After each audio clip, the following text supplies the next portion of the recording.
Good morning all of you. आज की class में मैं क्लास 8th के स्टूडेंट्स के लिए हनी ड्यू जो अपनी पाठ्य पुस्तक है उसका लेसन 3rd जिसका नाम है ग्लिम्पसेज ऑफ द पास्ट, इसका जो अतीत की झलकियाँ, glimpses of the past means अतीत की झलकियाँ। इसका पार्ट फर्स्ट आपके सामने पढ़ाने जा रहा हूँ। इस पार्ट फर्स्ट में पहला, दूसरा और तीसरा पृष्ठ इस लेसन का इंक्लूड है, इसलिए सभी इस बिंदु को ध्यान से पढ़ेंगे। पहले पृष्ठ में माय डियर्स, दूसरे पृष्ठ में कंपनीज कॉन्क्विस्ट और तीसरे पृष्ठ में आ रहा है ब्रिटिश रूल। इन 3 पन्नों पर जो लिखा हुआ है इसको मैं पार्ट फर्स्ट में शामिल किया है, तो सभी स्टूडेंट्स इस क्लास को ध्यान से ज्वाइन करें ताकि आपके बिंदु समझ।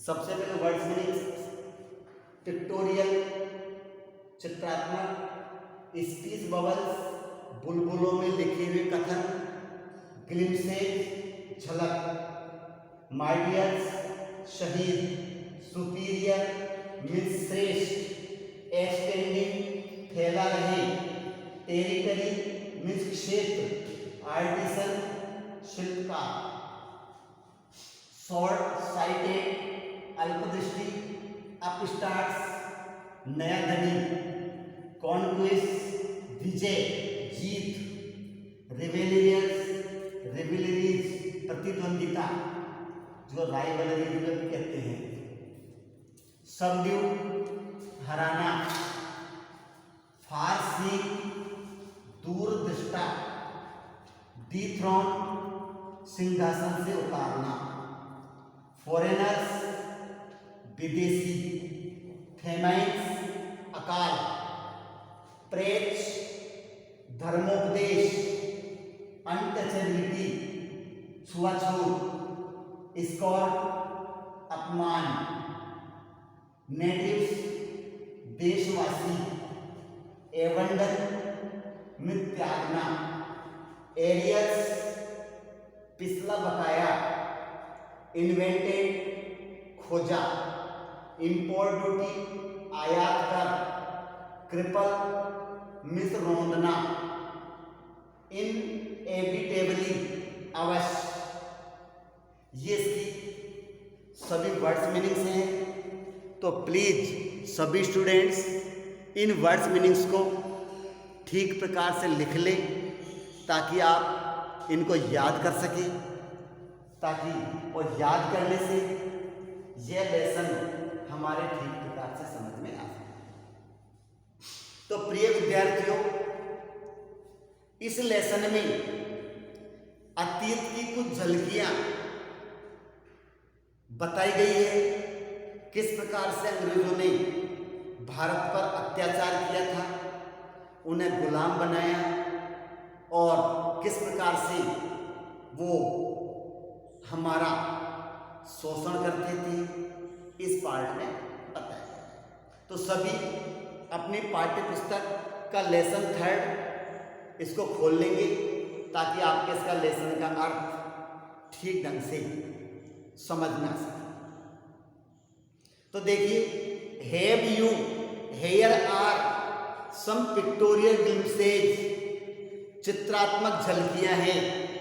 पिक्टोरियल ग्लिम्पसेज मीन्स चित्रात्मक झलकियां of history of our country, हमारे देश के इतिहास की कुछ झलकियां हैं फ्रॉम 1757 टू 1857, 1757 से 1857 के मध्य का जो इतिहास है उसकी कुछ झलकियां बताई।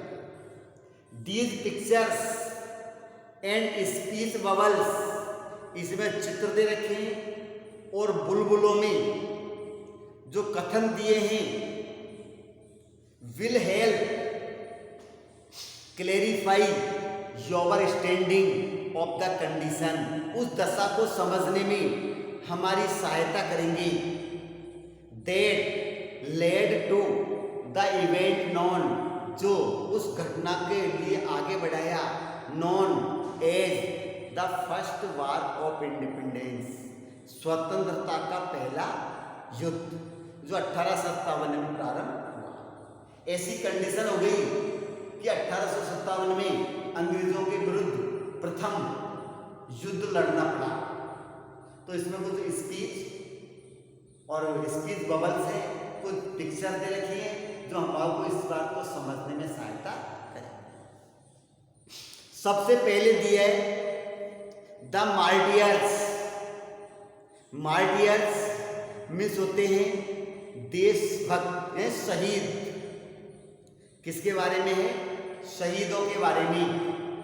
Eight a function in Delhi, Delhi के अंदर एक फंक्शन के दौरान।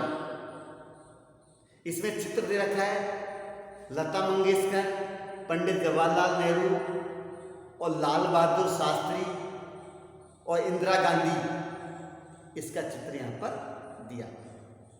तो at a function in Delhi, Delhi के समारोह में लता मंगेशकर जी गीत गा रही है, O my countrymen, let your eyes fill with tears as you recall the sacrifices of India's martyrs. ये जब तुम भारत के शहीदों की याद करोगे तो जरा अपनी आंखों में आंसू भरो। इसका अर्थ है, ये मेरे वतन के लोगों, जरा आंख में भर लो पानी, जो शहीद हुए हैं उनकी जरा याद करो कुर्बानी। इन पंक्तियों का हिंदी अर्थ है। सेकंड आता है द कंपनीज कॉन्क्वेस्ट, यानी अंग्रेजों ने यहां पर आकर ईस्ट इंडिया कंपनी की स्थापना की। अंग्रेज यहां पर भारत को अपना गुलाम बनाने के लिए आए थे और व्यापार करने के उद्देश्य से आए, ईस्ट इंडिया कंपनी की स्थापना की। तो कंपनी की विजय, उसकी जीत क्या है, ये से बताया गया है। विद इट्स सुपीरियर वीपन्स, अपने श्रेष्ठ हथियारों के साथ, the British East India Company, तो British East India Company was extending its power, अपनी शक्तियों का विस्तार कर रही थी। कौन? ब्रिटिश की ईस्ट इंडिया कंपनी अपनी शक्तियों का विस्तार कर रही थी। इन 18th सेंचुरी इंडिया, भारत के 18वीं सदी में अपनी शक्तियों का विस्तार कर रही थी। आगे दिया है इंडियन प्रिंसेज वर शॉर्ट साइटेड, भारतीय राजकुमार, इंडियन प्रिंसेज वर शॉर्ट साइटेड, अल्पदृष्टा थे। इंडियन प्रिंसेस क्या थे? अल्पदृष्टा थे। देट अप स्टार्ट राजाज बहा, जिसने राजा बहादुर शाह जफर, उसको क्या है अप स्टार्ट, ये उसको नया धनी बना दिया। कॉल द इंग्लिश मर्चेंट्स, अंग्रेजी व्यापारियों को बुलाओ। They will help me to defeat him, वे उसे परास्त करने में मेरी सहायता करेंगे। वे उसे परास्त करने में मेरी सहायता करेंगे। कौन? English merchants. The people had no peace, लोगों में कोई शांति नहीं थी। Due to such constant fights, ऐसी निरंतर लड़ाइयों के कारण उनमें कोई किसी प्रकार की कोई शांति नहीं थी। The rivalries help the East India, जो प्रतिद्वंदी थे उन्होंने भी ईस्ट इंडिया कंपनी की सहायता की।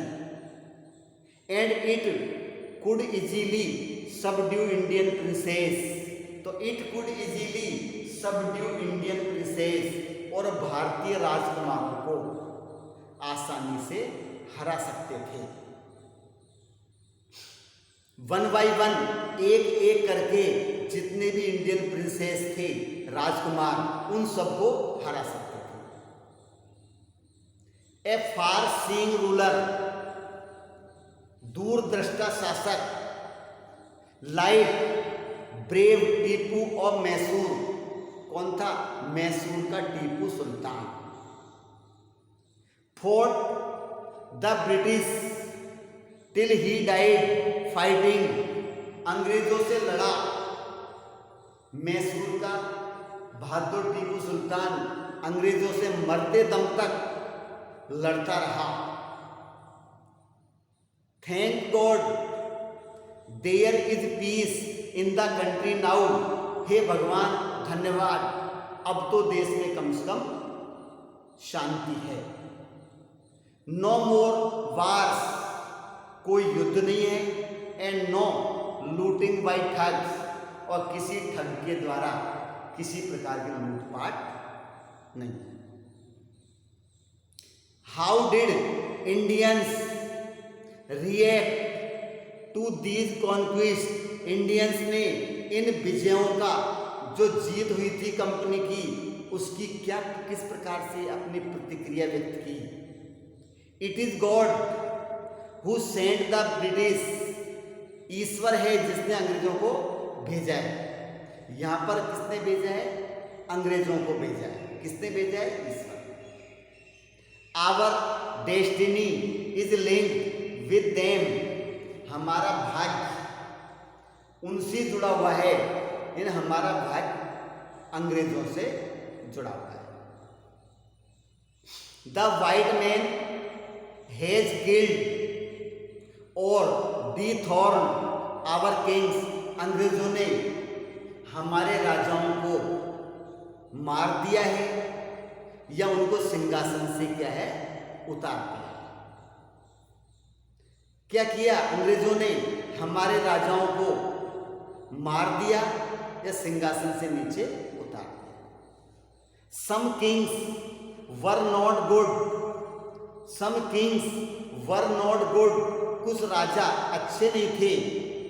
सम किंग्स वर नॉट गुड, कुछ राजा अच्छे नहीं थे। बट आफ्टर ऑल, लेकिन आखिरकार, दे वर ऑफ दिस लैंड, वो सब इसी भूमि के थे। आखिरकार वे क्या? यहीं के थे, इसी भूमि के थे।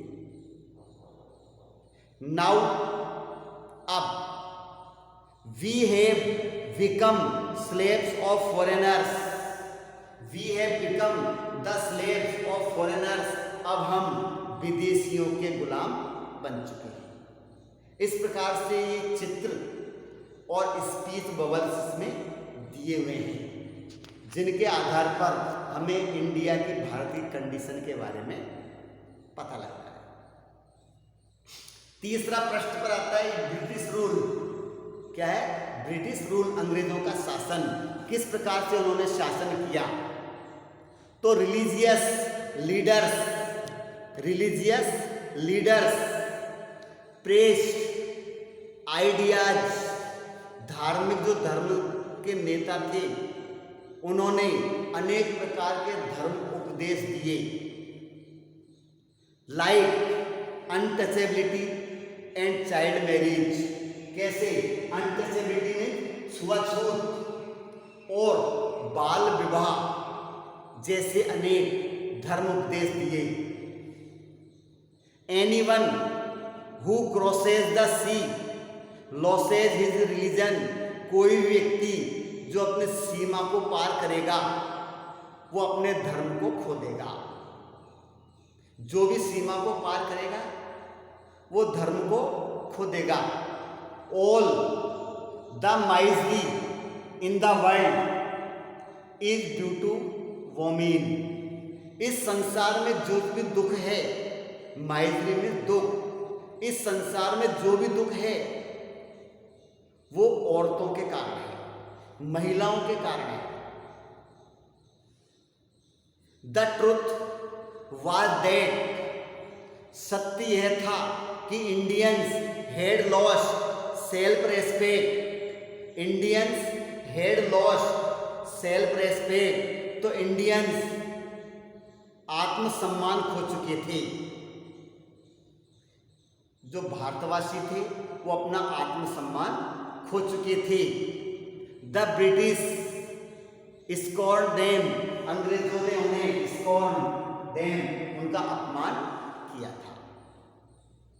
The natives are unworthy of truth, यहाँ के देशवासी सत्य के योग्य नहीं है।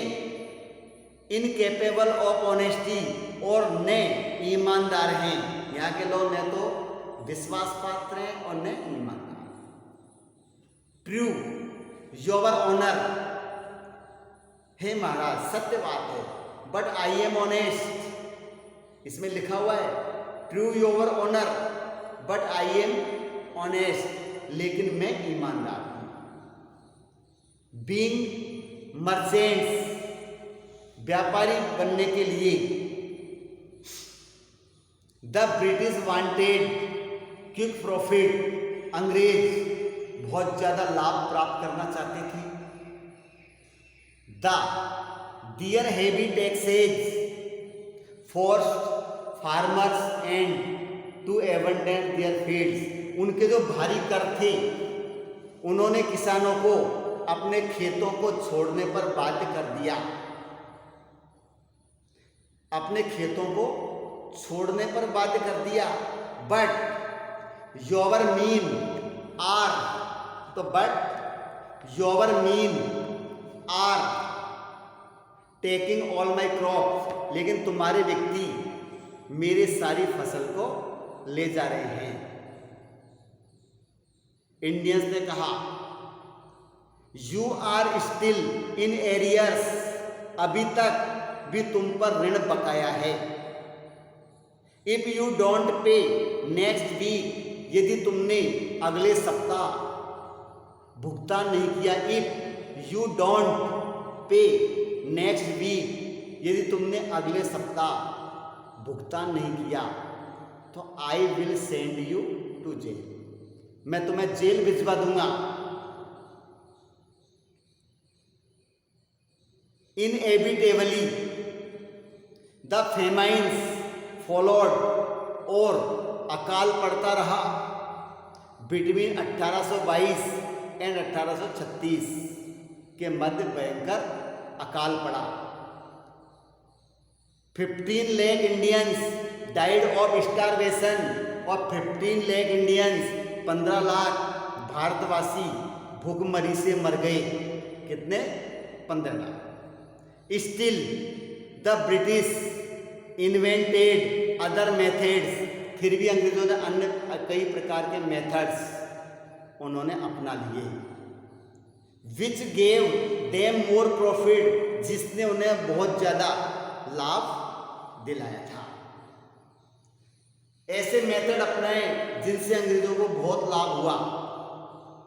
The goods manufactured in England, जो सामान इंग्लैंड में बनता था, should not have any import duty, उस पर कोई आयात कर नहीं लगता था।